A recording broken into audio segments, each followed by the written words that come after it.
সালমান রাদিয়াল্লাহু তাআলা আনহু বলছেন যে একদা একদিন আমি রাসূল সাল্লাল্লাহু আলাইহি ওয়াসাল্লামের সাথে বসেছিলাম, তো হঠাৎ করে তিনিও একটা গাছের ডাল ধরে এভাবে টান দিলেন। টান দেওয়ার কারণে গাছের শুভ্র পাতাগুলো ঝরঝর ঝরঝর করে মাটিতে পড়ে গেল। অতঃপর রাসূল সাল্লাল্লাহু আলাইহি ওয়াসাল্লাম আমাকে লক্ষ্য করে বললেন যে, হে সালমান, তুমি কি আমাকে জিজ্ঞেস করবে না আমি কেন এইরূপ কাজ করলাম, আমি কেন এই গাছটা ধরে টান দিলাম, এটা কি তুমি আমাকে জিজ্ঞেস করবে না?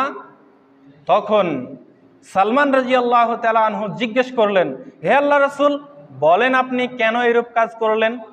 তখন রাসূল সাল্লাল্লাহু আলাইহি ওয়াসাল্লাম বললেন, শুনে রেখো, যখন কোনো মুমিন অথবা মুসলিম আল্লাহর বান্দা সুন্দর রূপে অজু করে, অজু করার সাথে সাথে এখন আমি গাছটা টান দেওয়ার কারণে গাছ থেকে পাতাগুলো যেমন করে ঝরে ঝরে ঝরে ঝরে মাটিতে পড়ে গেল, কোনো মুসলিম অথবা মুমিন সুন্দর রূপে অজু করলে তার শরীর থেকে, তার অঙ্গ প্রত্যঙ্গ থেকে পাপগুলো ওইভাবে ঝরে যায় গাছের পাতাগুলো এখন যেভাবে ঝরে গেল। তাহলে আপনি যখন অজু করবেন, অজু করার সময় মনে করবেন গাছের পাতাগুলো যেমন করে ঝরে যায়, আমি অজু করলাম, আমার শরীর থেকে যাবতীয় পাপগুলো এইভাবে ঝরে ঝরে মাটিতে পড়ে যাচ্ছে, এটা অনুভব করবেন। যখন অনুভব করতে পারবেন তখন অজু করে আরো বেশি প্রশান্তি লাভ করতে পারবেন। এবার আপনাকে দেখি, আমাদের সমাজের কিছু দেখা যায় যে আমাদের সমাজে শিরক এবং বিদআতে পরিপূর্ণ হয়ে আছে। এখানে যারা বসে আছেন তারাও এক সময় বলেন যে ছেলেটা কান্নাকাটি করে, বাচ্চাটা আমার খুব জ্বালা যন্ত্রণা দেয়, এজন্য এগুলো করে, এটা কোনো সমস্যা নয়। বলেন আমাদের প্রতিপালক কে? জোরে বলেন আমাদের প্রতিপালক কে? আল্লাহ তাআলা আমাদের প্রতিপালক। দেখেন, আপনার এই কথাটা যুক্তি একটু খণ্ডন করি। পবিত্র কোরআনুল কারিমে 41 নম্বর সূরা হামিম সাজদা এর 30 নম্বর আয়াতে আল্লাহ সুবহানাহু ওয়া তাআলা বলেন, ইন্নাল্লাযীনা ক্বালু রাব্বুনাল্লাহ, যারা বলে আমাদের প্রতিপালক আল্লাহ। বলেন আমাদের প্রতিপালক কে? আল্লাহ। শুধু এই কথাটা বলে না যে আমাদের প্রতিপালক আল্লাহ, আল্লাহ তাআলা বলতেছেন যে সুম্মাস্তাকামু, এটা শুধু মুখে উচ্চারণ করে ঠিক থাকে না, বরং এটা কর্মে বাস্তবায়ন করে। ইন্নাল্লাযীনা ক্বালু রাব্বুনাল্লাহ, যারা বলে আমাদের প্রতিপালক আল্লাহ, সুম্মাস্তাকামু, এটার উপরে অবিচল থাকে। আল্লাহ তাআলা বলেন, তাতানাজ্জালু আলাইহিমুল মালাইকা, মৃত্যুর সময় ফেরেশতারা তাদের উপরে নাজিল হয়ে যায়।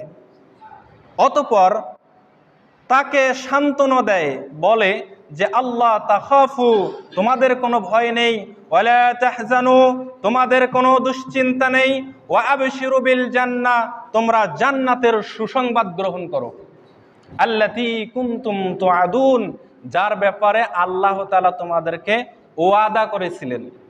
কথা বুঝতে পারতেছেন? তাহলে এটা কখন অবিচল থাকা হবে? যখন আপনি শিরক করবেন না। এটা কখন অবিচল থাকা হবে?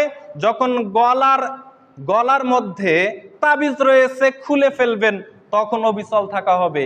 অবিচল থাকা কখন হবে? যখন আপনার সবাই শিরকে পরিপূর্ণ হয়ে আছে, তখন আপনি শিরক না করে আল্লাহ তাআলার উপরে ভরসা করে থাকবেন, তখন এটা অবিচল থাকা হয়ে যাবে। দেখেন, বুখারীতে একটি হাদিস এসেছে, হাদিস নম্বর 5827 নম্বর হাদিস। হাদিস বর্ণনাকারীর নাম আবু যার গিফারী রাদিয়াল্লাহু তাআলা আনহু। ক্বালা, তিনি বলেন, আতাইতুন নবী সাল্লাল্লাহু আলাইহি ওয়াসাল্লাম, আমি রাসূল সাল্লাল্লাহু আলাইহি ওয়াসাল্লামের খিদমতে উপস্থিত হলাম। ওহুয়া আলাইহি, গিয়ে দেখি যে তার উপরে সাওবা আবিয়াজুন, একটা সাদা কাপড়, ওহুয়া নাইমুন, তিনি ঘুমন্ত। ফাকাদ ইস্তাইক, এরপর আমি চলে গেলাম। সুম্মা আতাইতু, আবার আসলাম। ফাকাদ ইস্তাইকাদা, দেখি তিনি জাগ্রত হয়ে গেছেন। অতঃপর আমাকে দেখে রাসূল সাল্লাল্লাহু আলাইহি ওয়াসাল্লাম বললেন, মা মিন আবদিন, যদি কোনো বান্দা ক্বালা, এই কথা বলতে পারে, লা ইলাহা ইল্লাল্লাহ, আল্লাহ ছাড়া কোনো মাবুদ নেই, আল্লাহ ছাড়া কোনো উপাস্য নেই, আল্লাহ ছাড়া প্রকৃত অর্থে হক কোনো মাবুদ নেই। এই কথা যদি কেউ বলতে পারে, রাসূল সাল্লাল্লাহু আলাইহি ওয়াসাল্লাম বলতেছেন সেই ব্যক্তি জান্নাতের মধ্যে প্রবেশ করবে। দেখেন, কথা বলবেন না। রাসূল সাল্লাল্লাহু আলাইহি ওয়াসাল্লাম বললেন যে মা মিন আবদিন, যদি কোনো বান্দা ক্বালা, এই কথা বলে, লা ইলাহা ইল্লাল্লাহ, আল্লাহ ছাড়া কোনো প্রকৃত অর্থে মাবুদ নেই, এই কথা বলে, রাসূল সাল্লাল্লাহু আলাইহি ওয়াসাল্লাম বলতেছেন দাখালাল জান্নাহ, সেই জান্নাতের মধ্যে প্রবেশ করবে। আবু যার গিফারী রাদিয়াল্লাহু তাআলা আনহু বলেন, কুলতু, আমি বললাম, ওয়াইন সানা ওয়াইন সারাকা, চুরি করলেও যাবে, জিনা করলেও যাবে। ওয়াইন সানা ওয়াইন সারাকা, রাসূল সাল্লাল্লাহু আলাইহি ওয়াসাল্লাম বললেন চুরি করলেও যাবে, জিনা করলেও যাবে। রাসূল সাল্লাল্লাহু আলাইহি ওয়াসাল্লামের এই কথা শুনে আবু যার গিফারী রাদিয়াল্লাহু তাআলা আনহু তিনি চুপ থাকলেন না, দ্বিতীয়বারের মতো আবার প্রশ্ন করলেন, ওয়াইন সানা ওয়াইন সারাকা, চুরি করলেও যাবে, জিনা করলেও যাবে? তখন রাসূল সাল্লাল্লাহু আলাইহি ওয়াসাল্লাম বললেন, ওয়াইন সানা ওয়াইন সারাকা, চুরি করলেও যাবে, জিনা করলেও যাবে। আবু যার গিফারী রাদিয়াল্লাহু তাআলা আনহু তৃতীয়বারের মতো আবারও জিজ্ঞেস করলেন, রাসূল সাল্লাল্লাহু আলাইহি ওয়াসাল্লাম একই উত্তর দিলেন, ওয়াইন সানা ওয়াইন সারাকা, চুরি করলেও যাবে, জিনা করলে যাবে। অতঃপর রাসূল সাল্লাল্লাহু আলাইহি ওয়াসাল্লাম বললেন, ওয়াইন রাগিমান ফি আবু যার, আবু যারের নাক ধুলায় ধূসরিত হোক, আবু যারের নাক যদি ধুলায় ধূসরিত হয়েও যায় তবু ওই ব্যক্তি জান্নাতে যাবে। আমি বলছি জান্নাতে যাবে, অতএব জান্নাতে যাবেই যাবে। তাহলে বলেন তো কি কারণে? লা ইলাহা ইল্লাল্লাহ বলতে হবে, লা ইলাহা ইল্লাল্লাহর উপরে অবিচল থাকতে হবে। তাহলে আপনি বললেন ইন্নাল্লাযী, আল্লাহ তাআলা বললেন ইন্নাল্লাযীনা ক্বালু রাব্বুনাল্লাহ, আমার প্রতিপালক আল্লাহ। কোরআন মাজিদের আয়াত হুবহু ফলো করে বললেন আমার প্রতিপালক আল্লাহ, কিন্তু সালাত আদায় করলেন না। হবে? সালাত আদায় না করলে কি হবে? অবিচল থাকা হবে না। তাহলে প্রত্যেকটা কাজ রাসূল সাল্লাল্লাহু আলাইহি ওয়াসাল্লামের পদ্ধতিতে হতে হবে। প্রত্যেকটা কাজ আল্লাহ তাআলা যেভাবে নির্দেশ প্রদান করেছেন সেইভাবেই করতে হবে। এটাই হচ্ছে রবের কথার উপরে অবিচল থাকা।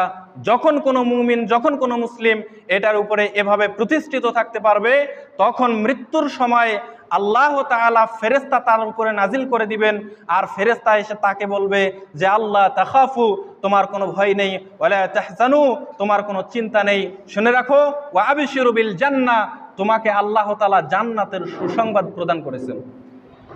সম্মানিত উপস্থিতি, আজকে যা বললাম বক্তা শ্রোতা উভয়কে আল্লাহ তাআলা মেনে চলার তৌফিক দান করুক, আল্লাহুম্মা আমিন। সর্ব অবস্থায় শিরক এবং বিদআত মুক্ত জীবনযাপন করার চেষ্টা করতে হবে। আল্লাহ তাআলা আমাদেরকে শিরক এবং বিদআত মুক্ত জীবনযাপন করার তৌফিক দান করুক, আল্লাহুম্মা আমিন।